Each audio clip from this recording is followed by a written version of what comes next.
女主小雪有视力障碍，看东西只能看到些模糊的光线和颜色，她的世界仿佛被一层厚厚的玻璃隔开。尽管命运多舛，小雪却非常坚韧，她每天都很积极乐观。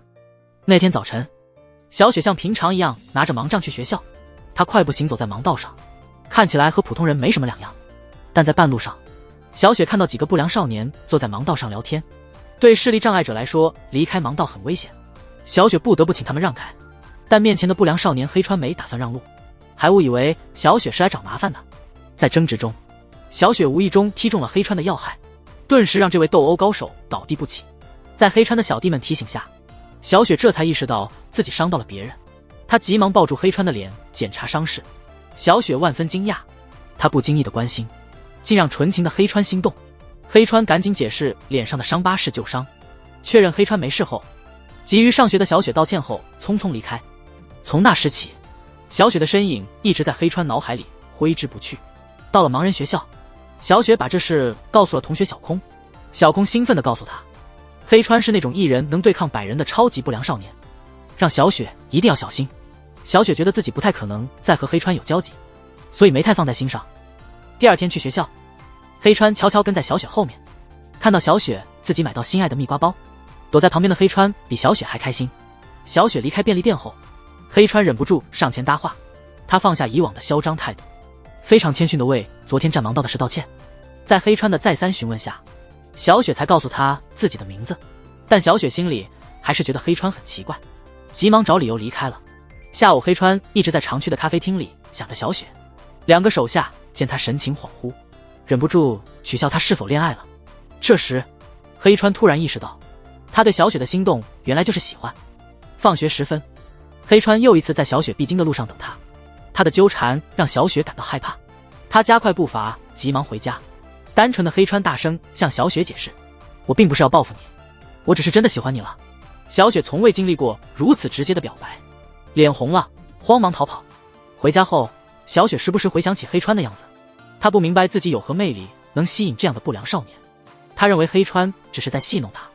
而笨拙的黑川在网上查找怎样高情商表白，决定要把自己的感情完全表达出来。第二天早晨，黑川又一次在路上等着小雪，他递给她一封长达20页的情书。黑川陷入自我感动，直到看到小雪脸色不好，才意识到问题。患有弱视的小雪平时看书都需要辅助设备，她怎么可能读她那么长的情书呢？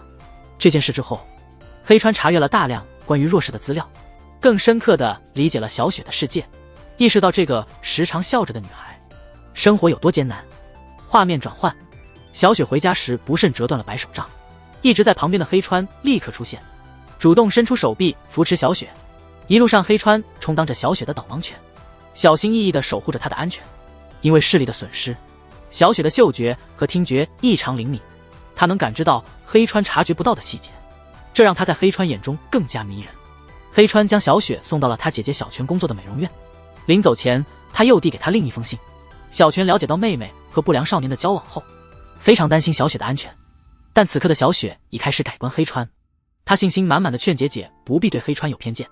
晚上，小雪想要阅读黑川的情书，但突然一段不愉快的记忆涌上心头。为了保护小雪免受车祸伤害，一位少年倒在血泊中。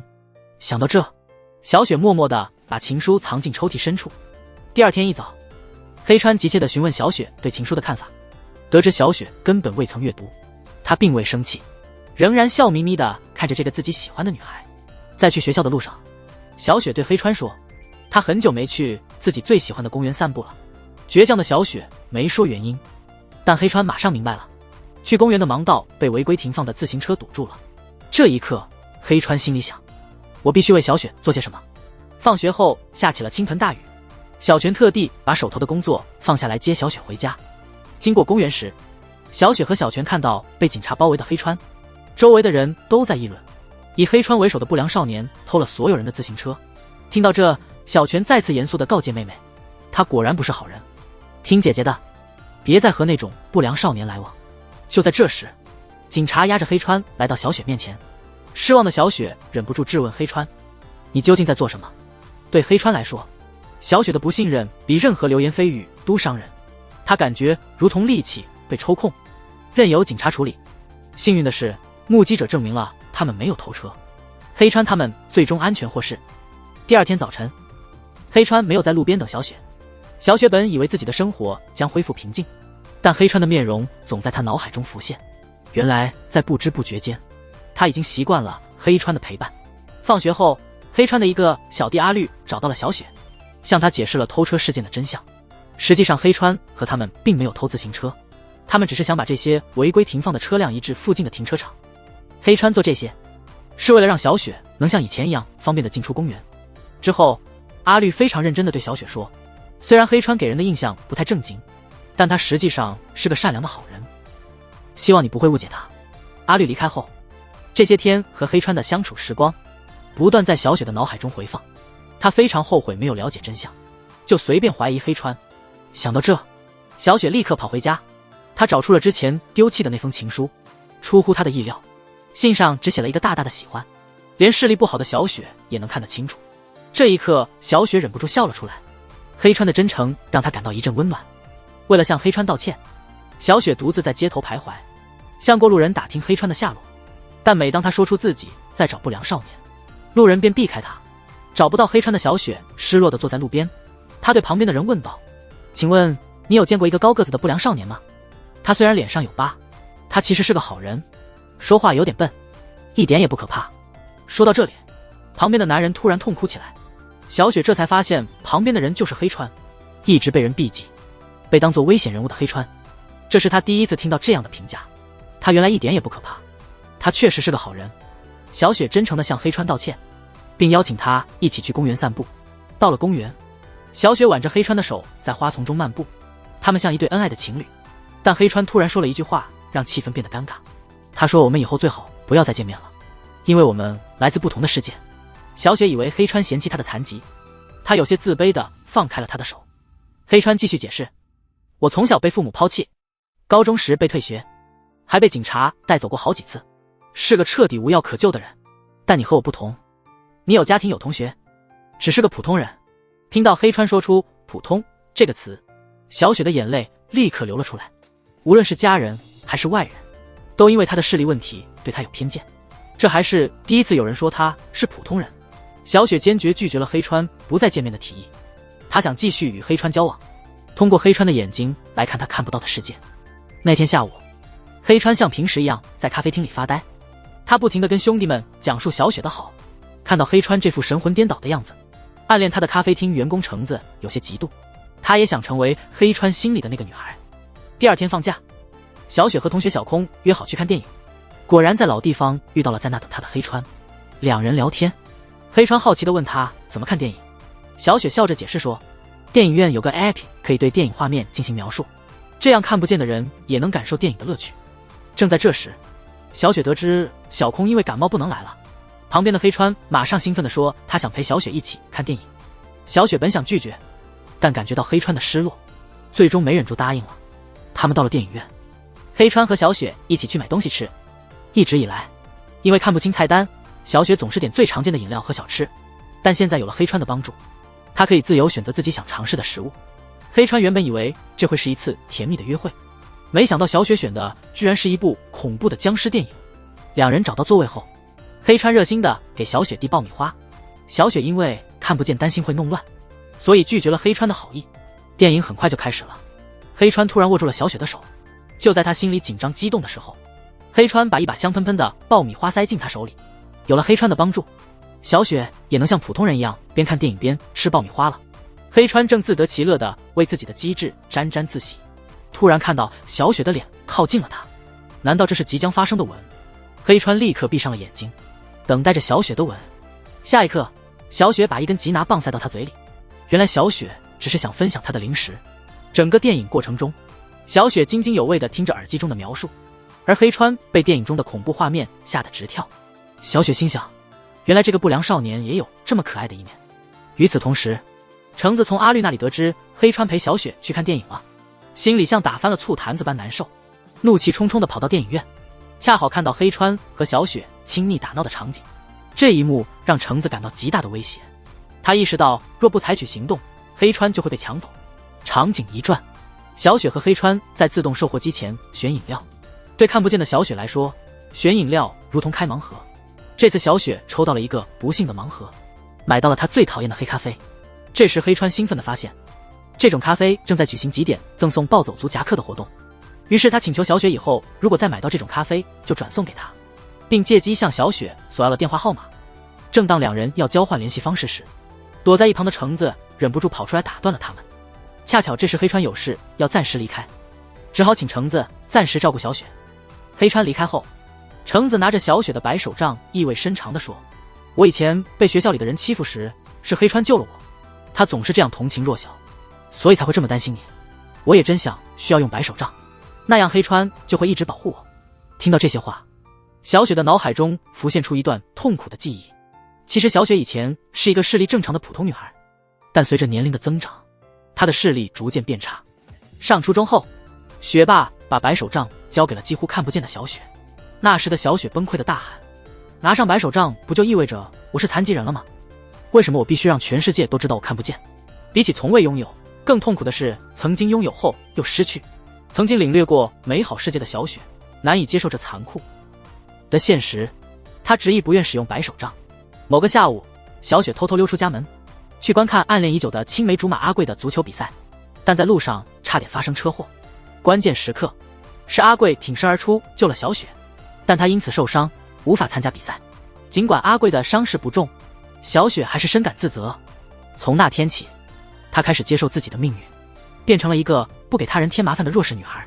直到小雪搬家离开，她都没勇气再见阿贵一面。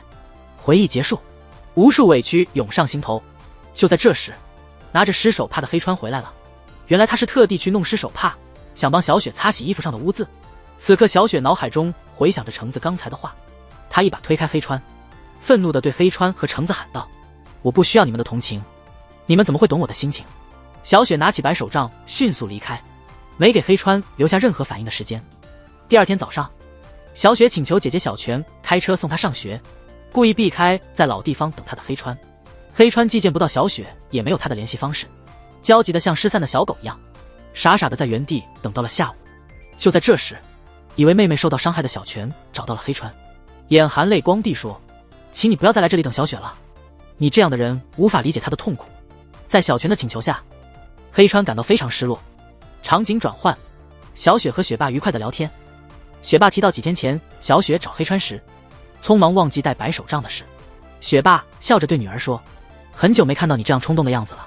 听到雪霸这样说，小雪不由得回想起和黑川在一起的点点滴滴。黑川的出现让她平静如死水的心泛起涟漪，为她的黑白世界带来了色彩。这一刻，小雪突然非常想见黑川，她忍不住走到一台自动贩卖机前，在心里默默的祈祷，如果能够买到那款黑咖啡，我就去见他。奇迹真的发生了，凭直觉选择的小雪竟然买到了黑咖啡。她来到他们常见面的地方，大声喊黑川的名字，却迟迟没有得到回应。就在这时，小雪回想起黑川自称是红町最强的不良少年，虽然他从未去过红町，也未曾独自乘坐过公交车，但他还是勇敢地开始了寻找黑川的旅程。等他好不容易坐上公交车，才发现坐错了路线，无奈只好灰溜溜地下车。就在这时，一个陌生的声音在他面前响起，你是黑川的朋友吧？需要帮忙吗？这个人是黑川的损友，名叫大师，他也是和黑川齐名的不良少年。大师曾在公园里见过黑川和小雪，这才能在路上认出他。大师看上去粗犷又可怕，但他和黑川一样健谈且热心。他一路护送小雪到了黑川的家。他们刚到黑川家门口，就看到黑川眼睛蒙着从楼梯上摔了下来。这几天黑川一直在体验盲人生活，结果满头是包，手也被烫伤的起了泡。这一切都是为了理解小雪的心情。黑川傻笑着对小雪说，虽然眼睛看不见很不方便，但我感觉自己和你更近了一些，我现在更能理解你的心情了。黑川表达完自己的感受后，这才发现小雪竟然在自家门口。这次平时骄傲的小雪异常罕见地表达了自己的真实感受，因为我想见你。说完，他立刻后悔了，急忙拿出黑咖啡作为掩护。黑川没想到小雪还记得这个约定，立即露出满分的爽朗笑容。看着这对年轻人浸泡在粉色泡泡中，功名隐秘的大师有些失落地离开了。紧接着，黑川带小雪去了他常去的咖啡厅，他打算在这里为小雪安排一场特别的放映活动。黑川知道小雪最爱的那部僵尸电影第一部没有口述版本，于是决定亲自做口述影像，为他解说电影。小雪边吃着她喜欢的爆米花，边听黑川生动的解说，她感到越来越幸福。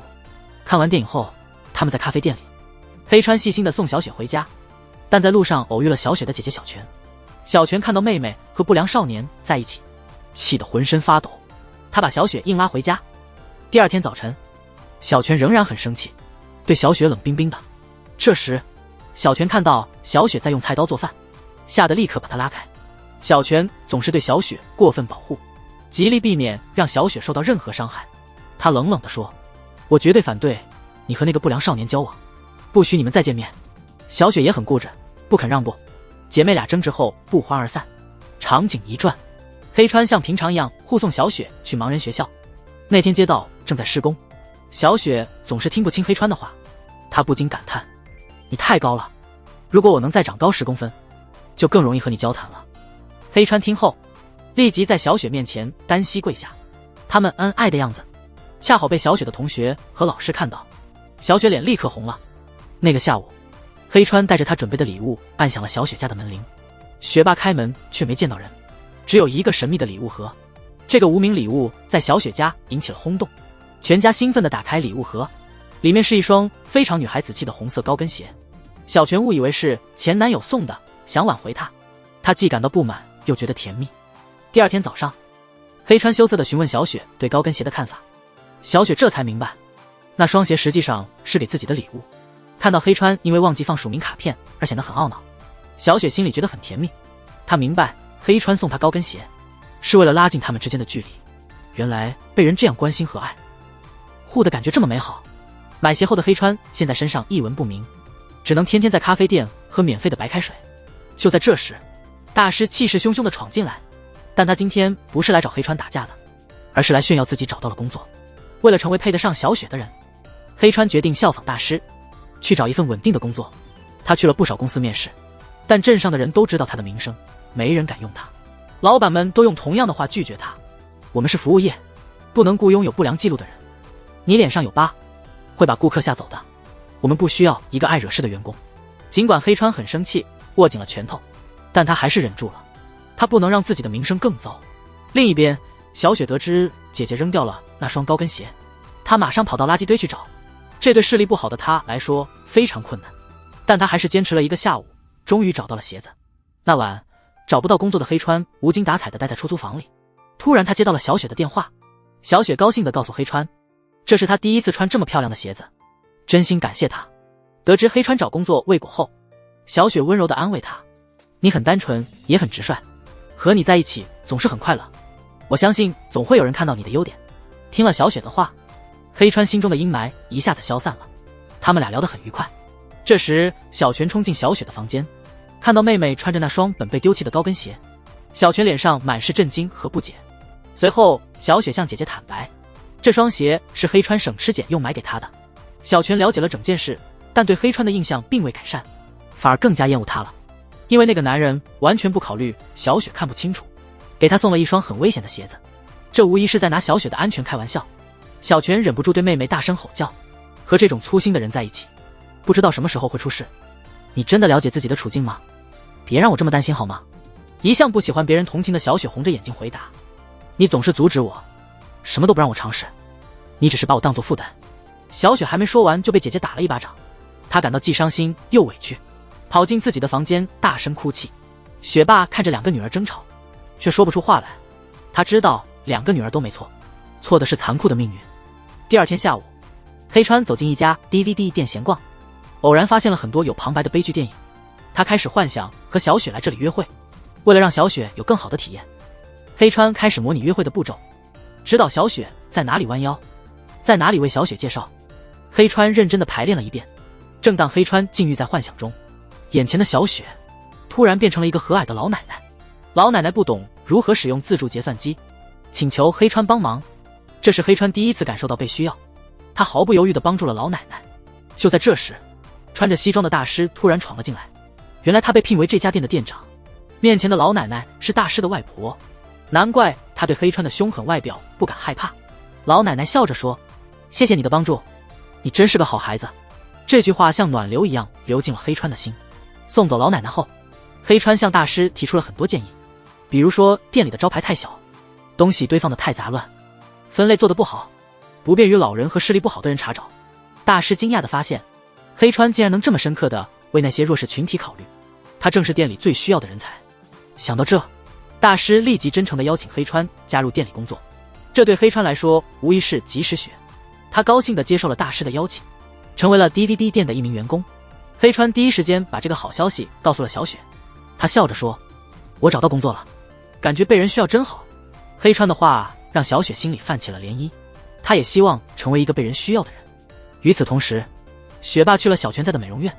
平时总是幼稚的雪霸，这次却表现得格外稳重。雪霸比任何人都清楚，小泉是为了小雪付出最多的人。为了照顾妹妹，小泉从不参加旅游和社交活动，甚至连和男友约会的时间都没有。她温柔地对大女儿说：“自从妈妈去世后，你为这个家付出了太多，累了就休息吧，想逃就逃吧。和家人关系太紧密，只会让大家都感觉窒息。家里还有我，爸爸希望你和小雪都能幸福。”听了雪霸的话，小泉不由自主地陷入沉思，他是否应该放手让妹妹自立呢？晚上，小雪主动结束冷战，来到了小泉的美容院。她请求姐姐陪她去服装店，但不让小泉帮忙挑选衣服，她只是想让姐姐看到她能独立做很多事。然后小雪独自一人走进了服装店，在店员的帮助下选到了合适的洋装。回到小泉身边，小雪笑着说：“我已经长大了，我有很多事想自己尝试，所以姐姐也应该去享受生活，去旅行、约会、参加聚会吧，因为姐姐是我最喜欢的人。”此刻，小雪和小泉的眼里都充满了泪水。就算会吵架，有意见不合，她们仍是世界上最关心彼此的姐妹。几天后，黑川已经完全掌握了 DVD 店的所有工作。突然，他听到了熟悉的白手杖声，只见穿着红色高跟鞋和漂亮洋装的小雪缓缓走到黑川身边，不小心脚滑摔进了他的怀里。小雪尴尬地笑着说：“看来我还需要多练习，才能安全地走到你身边。”黑川感动地紧抱着她，每次见到小雪，他的爱都深一分。一旁的小泉静静地看着这一幕，不禁眼眶泛红。看来以后有别人可以守护他最爱的妹妹了。刚领了工资的黑川带小雪去咖啡厅吃巴菲，两人开心地聊天，像一对热恋中的小情侣般亲密。咖啡厅里的橙子眼睁睁看着他们的感情迅速升温，心中满是嫉妒。趁黑川不注意，橙子突然吻了他。视力不好的小雪在旁边却看不见，橙子就这样若无其事地离开了。黑川害怕小雪发现，不敢声张。小雪究竟看到了那一幕吗？接下来几天，这个问题一直困扰着黑川，他连工作时都心神不宁。那天下午，小泉来到黑川工作的地方。自从上次带小雪来后，小泉就对高大帅气的大师一见钟情，常找借口租碟来和大师搭讪。小泉忙于和大师拉近关系，黑川则一直缠着他问关于小雪的事。得知小雪看不清周围人的动作后，黑川终于松了一口气，露出了灿烂的笑容。另一方面，小雪决定跟随黑川的脚步，寻找一份适合自己的工作。招聘者们一看到小雪是残障人士，都婉拒了她。每次小雪应聘失败，黑川都温柔地陪在她身边安慰她。黑川爽朗地笑着说：“我觉得能和你一起工作是全世界最幸福的事，真不知道那些店为什么不肯要你。”听到这些，小雪也忍不住露出甜蜜的笑容。只要在黑川身边，再大的困难似乎也都不重要了。她重新获得了继续努力的勇气。第二天早上，小雪向盲校的同学和老师诉说自己找不到工作的困境。老师深情地告诉她，这是因为你还没找到真正想做的工作。如果你真的热爱一份工作，雇主自然能感受到你的诚意。听完老师的话，小雪不禁陷入深思。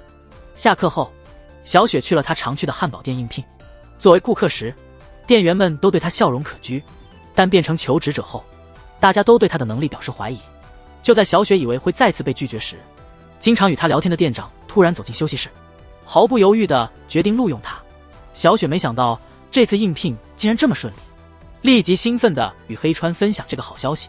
很快到了小雪首日上班的日子，雪霸和小泉叮嘱再三，依依不舍地送小雪出门。小雪到了汉堡店，发现除了店长以外的其他员工都不太欢迎她，大多数人都将小雪视为麻烦制造者。不出所料，小雪上班第一天就非常不顺利。她看不清忙碌的厨房中员工的动作，经常帮倒忙。最后，员工们要求小雪站在一旁观看，禁止她参与工作。下班时，小雪无意中听到员工们的谈话，他们不停地抱怨为什么他站在一旁还能领工资？大家都忙得不可开交，还要照顾一个低视力者。听说雇佣残疾人可以获得政府补助，店长可能是为了补助才雇佣他的。听到这些，小雪已经脆弱的自信心彻底崩溃。原来店长迅速雇佣他，只是为了政府补助。难道他除了残疾人的身份外，就一无是处吗？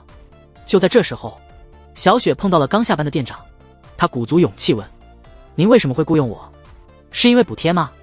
店长回答说：“他只是想和像小雪这样充满干劲和积极的人一起工作。”听到店长的话，小雪感觉之前的迷惑瞬间消散了。她坚定地对店长说：“从明天起，我会加倍努力的。”第二天早上，小雪开始学习炸薯条的技巧。尽管经常被热油烫伤，她也没有抱怨。休息时，她还利用手机录音，熟悉厨房的布局。即使是在学校，小雪也通过注视器努力学习员工手册。小雪这么努力，除了想要实现自己的人生价值，还有一个更重要的理由。等到可以像黑川那样独立工作之后，她打算向黑川表白。她的好友小空知道这一切后，想到小雪终于走出了过去的阴影，不由得为她感到高兴。另一方面，黑川到了咖啡店后得知，这几天橙子一直在房间里闹情绪。没想到橙子一听到黑川的声音，急忙从房间跑出来见他。然后黑川找了个地方和橙子单独相处。他温柔地说：“你有什么烦恼都可以跟我说，如果你还在为上次的事情难过的话，你完全不用担心，我不会告诉任何人的。”原来天真的黑川一直以为橙子吻他只是个意外。听到这里，橙子忍不住大声哭喊：“那不是意外，我就是喜欢你！”橙子说完便羞赧地跑了，留下黑川一个人在风中迷茫。那天晚上，黑川陷入了深深的纠结。他觉得自己喜欢小雪，但又放不下多年相处的橙子。黑川不禁自问：难道我真的是个花心大萝卜吗？整晚黑川愁得没能合眼。第二天，他在街上无目的地闲逛。就在这时，他偶然遇见了小雪的盲人同学青山。黑川忍不住向青山吐露自己的恋爱烦恼。他在橙子和小雪之间犹豫不决，自问是否成了人们说的花心大萝卜。青山笑着回答说：喜欢有很多种形式，虽然我看不见颜色，但我知道苹果的红和太阳的红是不同的。你对小雪和橙子的感情也应该是不同的吧？黑川突然明白了，他对橙子的感情像哥哥对妹妹，但对小雪则是真正的爱情。感谢青山后，他立刻返回找到橙子。此刻的橙子正拿着耳机，怀念着与黑川初次见面的情景。那时橙子被嫉妒他的女生们欺负，那段时间生活十分痛苦。在他最迷茫和痛苦的时候，黑川把自己的耳机送给了他，并告诉他这样说：听到不想听的话就戴上耳机，不必顾及别人的感受。从那以后，这副耳机成了橙子的护身符。也是从那时起，他全心全意地爱上了黑川。回忆完毕，黑川诚恳地对橙子说：对不起，我只把你当作妹妹，我不能回应你的感情。橙子忍不住苦笑，原来黑川从未真正喜欢过他。另一方面，小雪仍然每周末在汉堡店打工。虽然她已经熟悉了店内每一台机器的位置，但在工作中仍旧会出错，有时甚至会伤到自己。店员们的抱怨声逐渐传到店长耳中。那天早上，店长随机对小雪进行了员工手册的提问。大家惊讶地发现，无论问题多么复杂，小雪都能完美地背诵出来。店长微笑着对小雪说：我相信你能做到，今天你负责炸薯条吧。这是小雪第一次被安排这项工作。因为过于紧张，小雪按错了薯条机的按钮，看着越来越多的薯条订单堆积，小雪的脸上火辣辣的。正当她快要哭出来时，一个熟悉的声音在外头响起。原来黑川得知小雪工作不顺，特意来给她鼓劲。黑川毫不在乎形象的大声喊：小雪加油，小雪最棒，绝对不能放弃。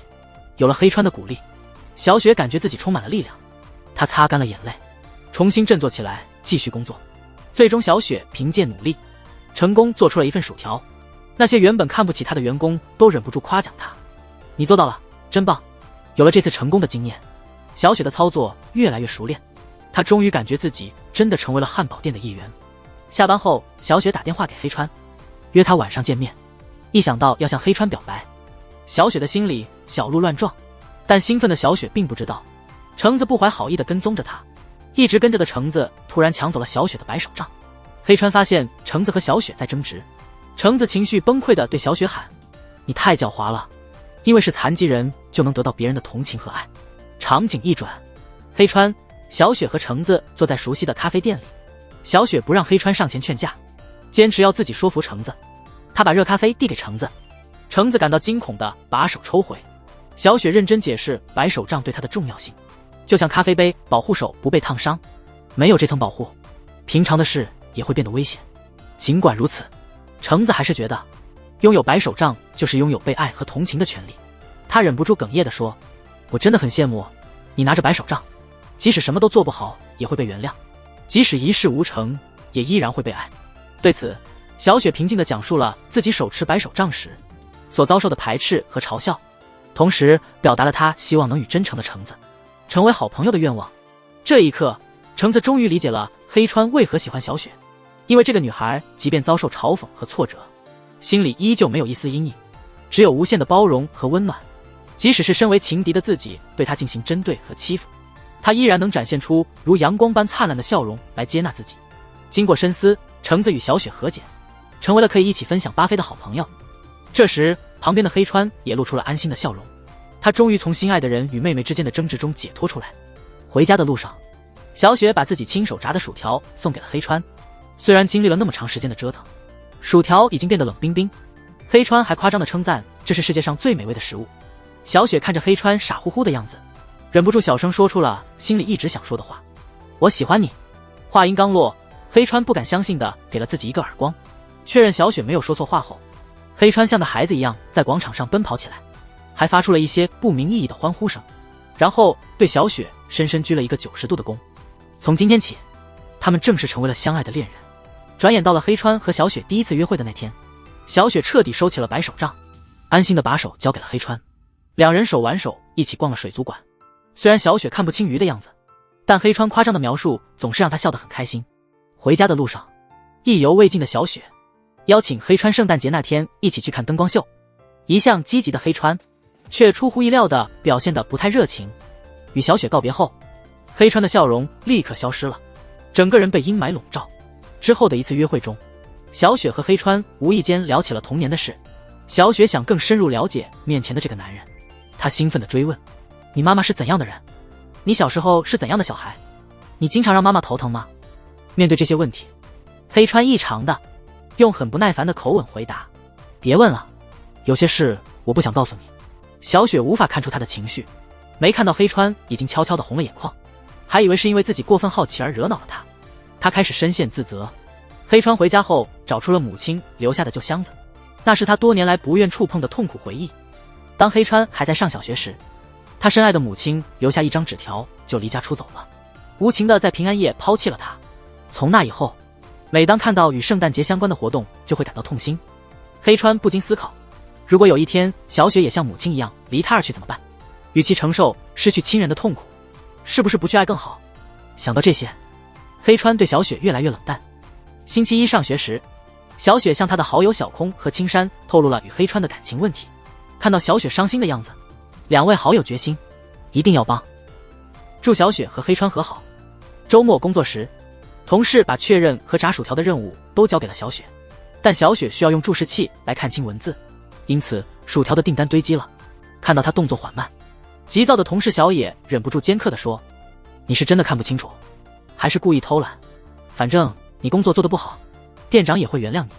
残障人士真是轻松。”小野的话让整个厨房都尴尬了，小雪羞愧的脸红如火，只好不停地向同事们道歉。后来小雪去咖啡店找橙子聊天，她有些沮丧地对橙子说：“也许你说的对，我可能真的很卑鄙，我可能不知不觉中把看不见当做了借口。”事实上这些日子，无论是工作还是与黑川相处，小雪一直在反思，她总是自觉处于弱势地位，期望别人无条件迁就她，这导致了同事小野和黑川的不愉快。橙子劝小雪勇敢表达自己的真实想法，这样可以避免误解。小雪这才恍然大悟，是的，我一直以来的坦诚是我的优点，与其自怨自艾，不如开诚布公地谈一谈。与此同时，小空和青山费尽周折，终于找到了黑川的工作地点，但黑川不在店里，他们只好把想说的话留给大师，请他转告黑川。那个晚上，大师信守承诺，把小雪因黑川冷淡而伤心的事告诉了他。黑川明知小雪是因为他而受伤，却始终情绪低落。大师忍不住对黑川大吼：“你快点振作起来，能与喜欢的人相爱本就是奇迹，你难道想要浪费这份奇迹吗？大师愤怒地留下这话就走了，留下黑川独自陷入纠结。第二天早上，小雪在汉堡店的例会上勇敢地提出了自己的想法，她建议将订单上的字体放大，这样她就能不用注视器也看清订单，以提高工作效率。在调整了订单字体大小后，小雪的工作明显变得更顺利，订单堆积的问题不再出现。同时，小野惊讶地发现，字体放大后，大家的错误率也降低了。这一切都归功于小雪的建议。那天工作结束后，小野对之前的事向小雪道歉，小雪依旧露出灿烂的笑容，原谅了他。这时黑川终于鼓起勇气，打开了那个落满灰尘的箱子。出乎他意料的是，箱子里有一本厚厚的相册，里面全是他小时候的照片，每一张里他都笑得非常开心。这一刻，黑川满怀仇恨的心似乎得到了救赎。那时的母亲一定很爱他，才会有这么幸福的照片。即使他后来离开了他，当下对自己的爱绝对真实。小雪下午把黑川约到了他们常去的公园。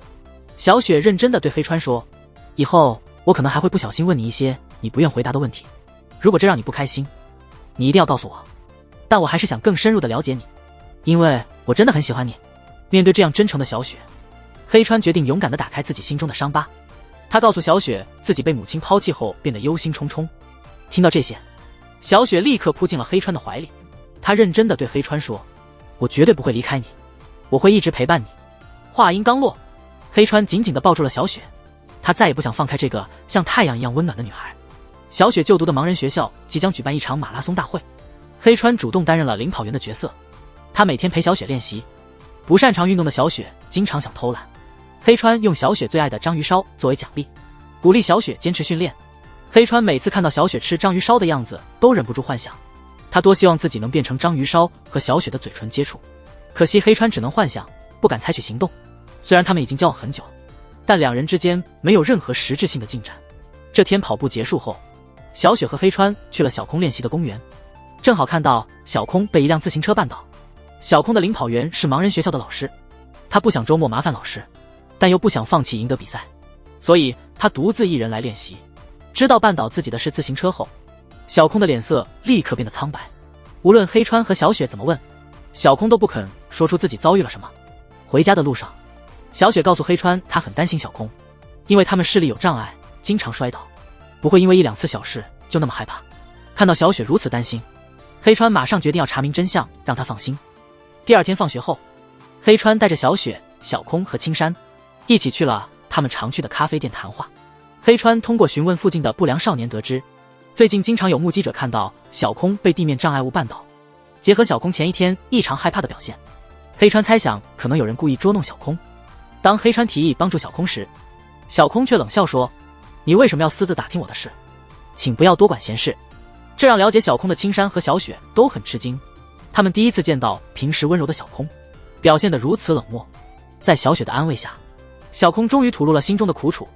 他说，社会上有很多心怀不轨的人，看到残疾人就会感到无端的优越，经常做出那种踢开白手杖或者放置障碍物之类的恶劣行为。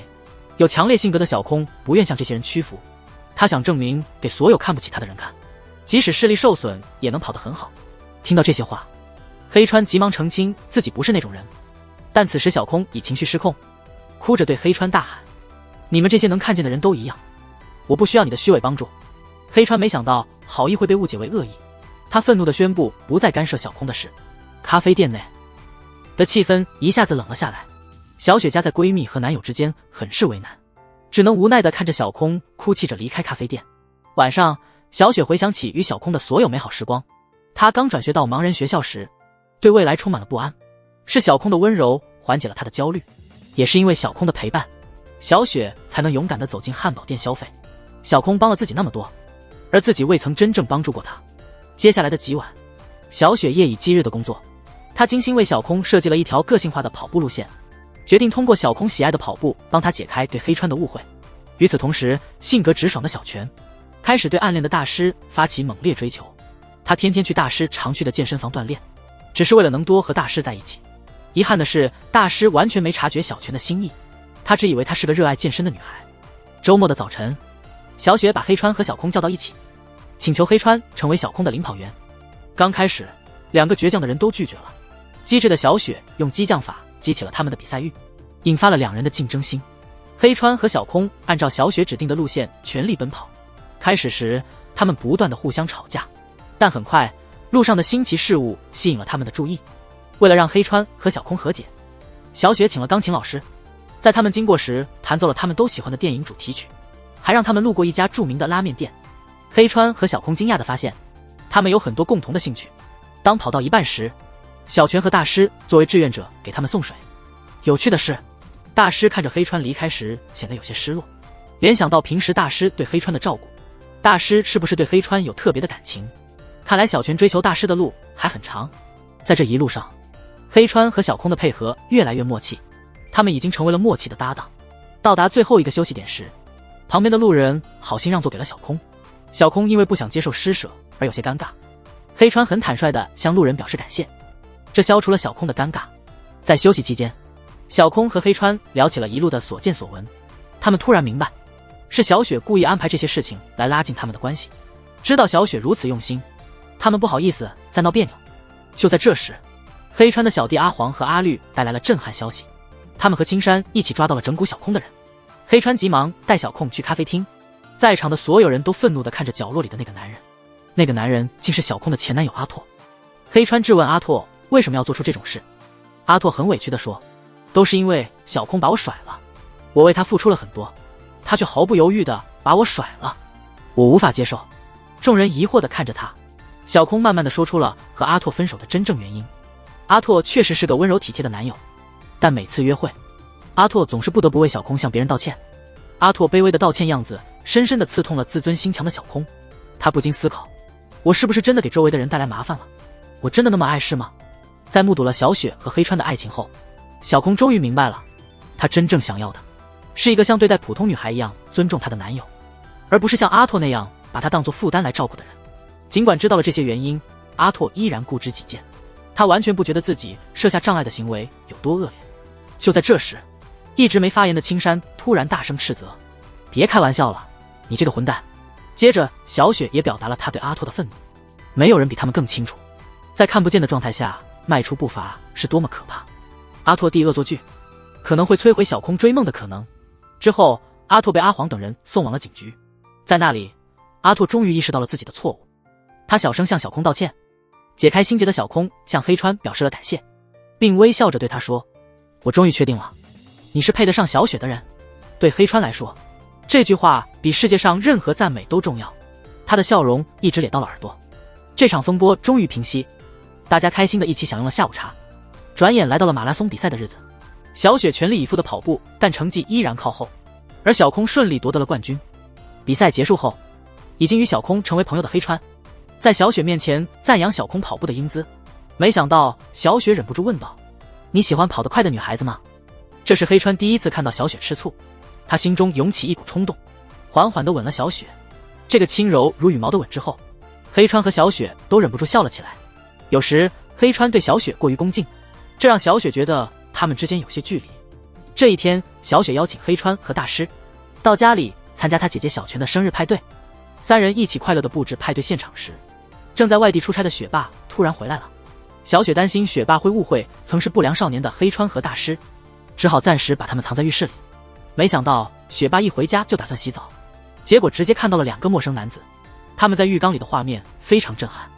尽管后来误会得以澄清，派对还是如期举行，但雪霸对黑川和大师的第一印象非常不好，印象极为不佳。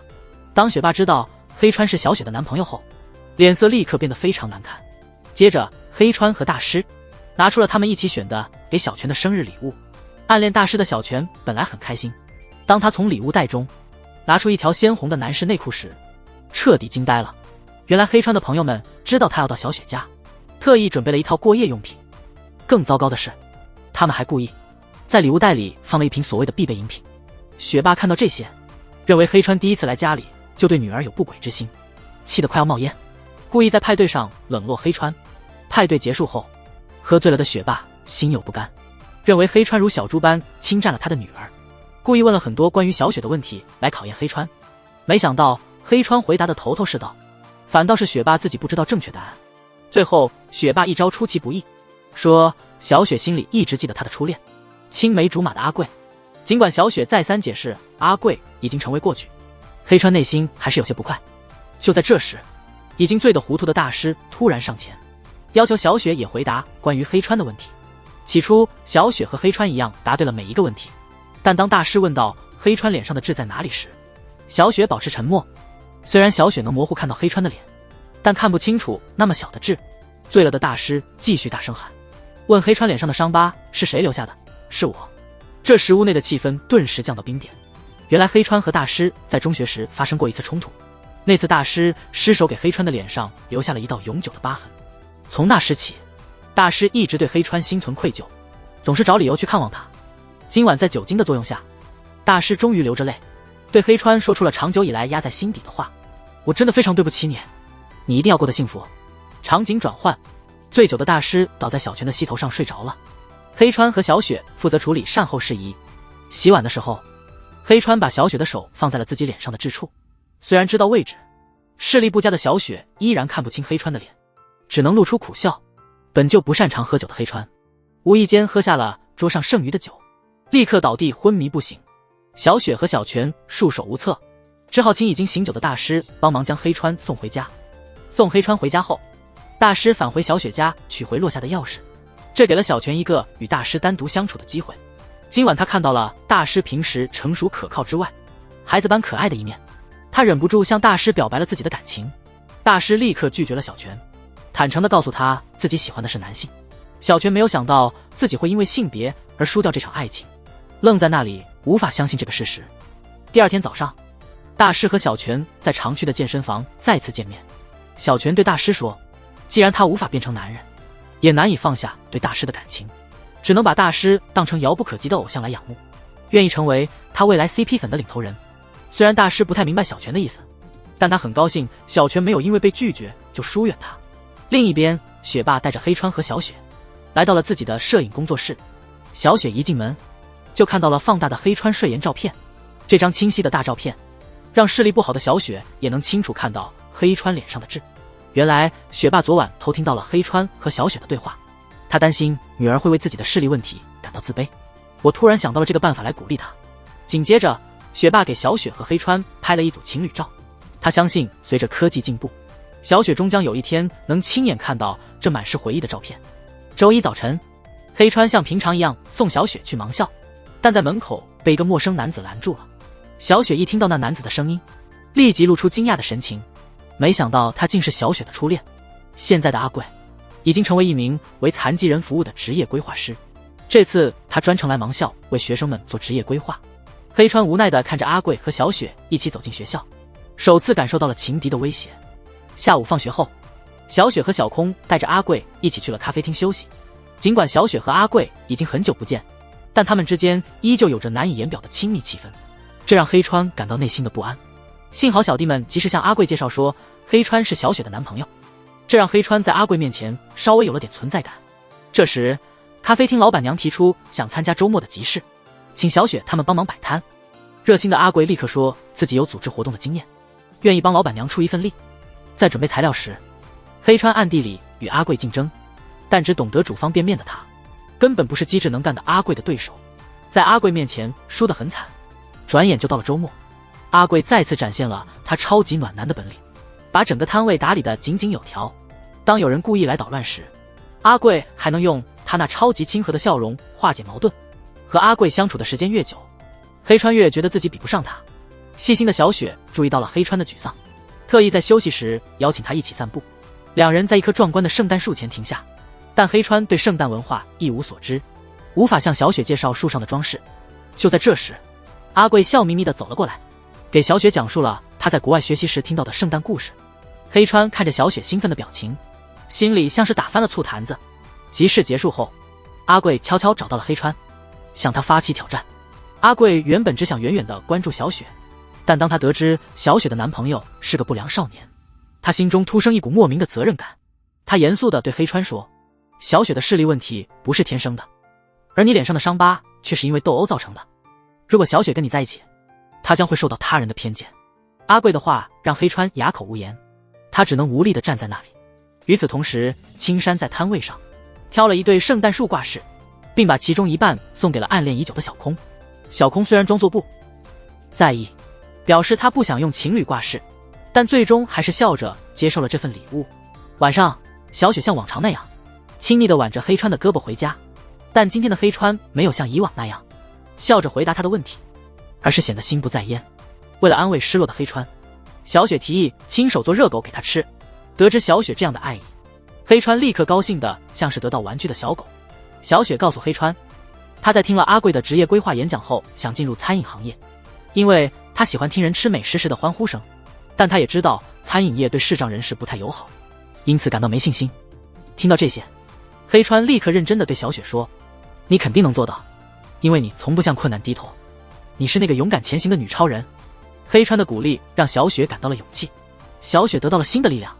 和小雪告别后，黑川独自一人坐在雨中发呆，阿贵的话在他脑海中回响，令他开始质疑自己。黑川把这些告诉了恰好路过的大师，大师并没有安慰他，反而愤怒地说，如果你对小雪的爱只有这么点，那你还是早点和她分手吧。大师的话如同晴天霹雳，击中了黑川。是的，他是那么的爱小雪，怎能轻易让她给别人呢？在接下来的约会里，黑川向小雪坦白，他打算去考取驾照，这样就不必看着阿贵开车带小雪回家了。不止这些，黑川还计划持续学习，努力超越自己，成为一个比阿贵更出色的人。面对黑川慷慨激昂的话语，小雪没有任何反应。他平静地邀请他到自己家里做客，履行之前的承诺，亲自为他制作热狗。紧接着，小雪温柔地对黑川说，你曾说我是无所不能的女超人，但若没有你在我身边，我肯定无法保持现在的勇敢。我不需要你为我改变任何事情，因为我喜欢的正是现在的你。这时黑川才意识到，小雪真正喜欢的人不是完美无缺的阿贵，而是他自己。这一刻，黑川情不自禁地露出甜蜜的笑容。周末时，黑川独自在街上闲逛，听到有人谈论车站发生了一个事故，听说有一个用白手杖的人摔倒了。黑川担心那个人是小雪，赶紧打电话确认她的安全。幸好那时小雪正在咖啡馆与小空聊天，得知小雪安全，黑川长舒一口气。这时小空突然记起，青山说过他今天要坐火车去外地。车站内，一个弯曲的白手杖静静地躺在地上，手杖顶端挂着与小空成对的圣诞树饰品。小雪和小空得知青山遭遇了事故，小雪和小空急忙前往医院，没想到青山没事，躺在病床上的竟是黑川。原来黑川是第一个赶到现场的，他看到阿贵救了差点摔下站台的青山，心终于落回了肚子里，却不小心摔了一跤。事后回忆起来，大家都被黑川的笨拙逗笑了。黑川一想到阿贵那样英勇，自己却显得如此笨拙，心里百感交集。大家离开后，他对独自留下的小雪认真地说，我会努力成为一个像阿贵那样优秀的人。小雪笑着说，即使黑川有些冒失，他依然很喜欢他。听到小雪这样的安慰，黑川露出了像大狗一样灿烂的笑容。随后的几天，黑川不得不依靠拐杖生活。幸运的是，他的生命力极强，只用了1周就奇迹般的恢复了。那天下午，小雪和朋友们为黑川举办了庆祝派对。在派对上，大师带来了一条好消息，总公司的负责人发现黑川工作能力很强，打算提拔他为分店店长。黑川从未想到自己这个不良少年能得到正式工作，他高兴到几乎要跳起来。但大师随后的话给了他一盆冷水，因为总公司分配给他的店面位于遥远的鹿儿岛，如果黑川去鹿儿岛工作，那他必须和小雪分开。大师理解黑川的心情，给了他1周时间来决定是否接受这份工作。派对结束后，黑川在送小雪回家时郑重其事地承诺，他不会因工作离开她，因为在他心中，小雪比世界上所有的事都重要。听到黑川的甜蜜告白，小雪心里五味杂陈，她担心自己影响了黑川追逐梦想。第二天早上，阿贵带小雪去一家餐饮公司面试。小雪想找一份与烹饪相关的工作，负责人只同意让她做文职工作。对餐饮公司而言，让残障人士操作刀具等危险工具，确实风险很大。小雪在追求烹饪梦想和从事文职工作之间举棋不定，于是她向小空和快餐店店长寻求建议。店长通过自己的经历告诉小雪，他原本也没有想过要经营快餐店，但一旦尝试后，发现这正是他理想的工作。店长的话让小雪豁然开朗，与其犹豫不决，不如勇敢地迈出第一步。与此同时，黑川经过再三考虑，还是决定拒绝大师的好意。他实在无法忍受没有小雪的生活。之后，黑川和小雪在约会时谈论了各自的工作决定。黑川决定为了小雪放弃升职机会，小雪决定暂时搁置成为厨师的梦想，先作为文员加入阿贵推荐的餐饮公司。虽然他们甜蜜的牵手聊天，但心中都隐藏着苦涩。黑川回想起圣诞集市上阿贵的挑战，不禁感到自卑。黑川觉得自己不如阿贵，认为自己没资格继续做小雪的男友。小雪则觉得自己是黑川的负担，是自己让他无法安心去鹿儿岛工作。那天回家后，小雪独自回忆与黑川的点滴。最初，她觉得这个不良少年有点奇怪，但随着关系加深，小雪发现黑川其实是个纯真的大男孩。他的心情与黑川一样，不想和对方分开，但一直向前看的小雪清楚，这样下去他们都不会有成长。想到这，小雪坚定地自言自语：我不能拖累黑川的未来。第二天下午，阿贵送小雪放学回家，小雪忍不住向他倾诉自己的心情。决定入职后，小雪感受到社会的需要带来的幸福。她知道黑川内心也渴望这种被需要，因此想让黑川也感受这种幸福。看着这位总是为他人考虑的善良女孩，阿贵终于忍不住表达了自己的爱意，一时冲动抱住小雪并向她告白。恰巧路过的黑川看到了这一幕，默默地离开了。小雪立刻坚定地推开阿贵，告诉他自己除了黑川不会喜欢任何人。阿贵明白小雪一旦决定就不会轻易改变，无奈地接受了失败。与阿贵分开后，小雪主动约黑川见面，两人在长椅上沉默很久，最终小雪打破沉默：对不起，我们分手吧。黑川心如碎裂，他误以为小雪选择了阿贵，只能眼睁睁看着心爱的人迅速离开。确定黑川没有追来后，小雪忍不住大声哭泣，尽管已经有所准备，她还是感到心痛的无法呼吸。后来小雪从盲人学校毕业，开始了社会生活。黑川自己申请调到鹿儿岛的总公司，这对曾经深爱的情侣从此失去了联系。时间转眼过了1年，黑川的小弟阿绿追到了一直暗恋的橙子，他们结婚了。在婚礼上，黑川独自一人躲在角落，他不希望被小雪看到，只能远远的观望。黑川所在的公司撤销了鹿儿岛的业务，他从分店店长变成了没有工作的人。他搬回来后，从咖啡厅老板娘那里得知，小雪并没有和阿贵在一起，和他分手是希望他能有所成就。黑川感动，同时也感到羞愧，觉得自己失业后无颜见小雪，只好请朋友帮忙遮掩。接下来的几天，黑川一直秘密跟踪小雪上下班，用自己笨拙的方式保护她。那天下午，黑川跟随小雪走进了熟悉的快餐店，结果被店长发现。小雪这才意识到已经分开1年的恋人就在她身边。黑川看出小雪已成为成熟的都市女性，心中暗自下决心，为了配得上小雪，他必须找到自己真正想做的事。晚上，小雪回忆起重逢时黑川的问话：你现在还喜欢烹饪吗？小雪很喜欢现在的工作环境，但这份工作和她的梦想还是有差距。黑川的出现重新点燃了她对烹饪的热情，她主动报名参加了厨艺学校的试听课。在厨艺学校的每一天，小雪都很快乐，但每次使用刀具都需要旁人监护，由于视力问题，她仍旧会犯错。小雪意识到她无法成为一名独立的厨师，决定放弃这个难以实现的梦想。但在最后一次上课时，老师笑着告诉她，前几天学校来了一个比她还笨拙的高个子男生，虽然脸上有疤，看起来像不良少年，但他对烹饪充满热情。听到这里，小雪的脑海中闪过一个不可思议的想法，难道那个高个子男生是黑川？下课之后，小雪主动找黑川见面，黑川带她来到一辆餐车前，他坚定地对小雪说，我的梦想是让你的梦想成真，你愿意和我一起努力吗？这是黑川努力找到的答案。他没有宏大的志向，只想做小雪的眼睛，他们可以一起开着餐车走遍世界各地，把小雪做的美食带给每一个人。听到这些，小雪脑海中立刻浮现出和黑川一起烹饪的场景，她笑着回答，我也想和你在一起，让我们一起去实现梦想吧。话音刚落，小雪被泪流满面的黑川紧紧抱住，这对笨拙的情侣最终找到了适合自己的路。场景转换，小雪成了厨艺学校的正式学生。开学的第一天，她用灿烂的笑容向同学们自我介绍，大家好，我是小雪，我是一个能感受到一点光和色彩的视障人士。这一刻，小雪已经不再是以前那个在盲人学校里的自己，她不再因为自己的视力问题感到自卑，因为有了黑川的眼睛，她的世界变得更广阔。从今往后，不良少年和白手杖女孩将继续产生美好的化学反应，他们的生活将继续甜蜜美好。全剧中，恭喜你在小玉的频道又追完了一部甜蜜的剧集。故事结尾，黑川和小雪终于找到了属于他们的追梦之路。看到他们紧紧拥抱的那一刻，小玉忍不住露出慈母般的笑容。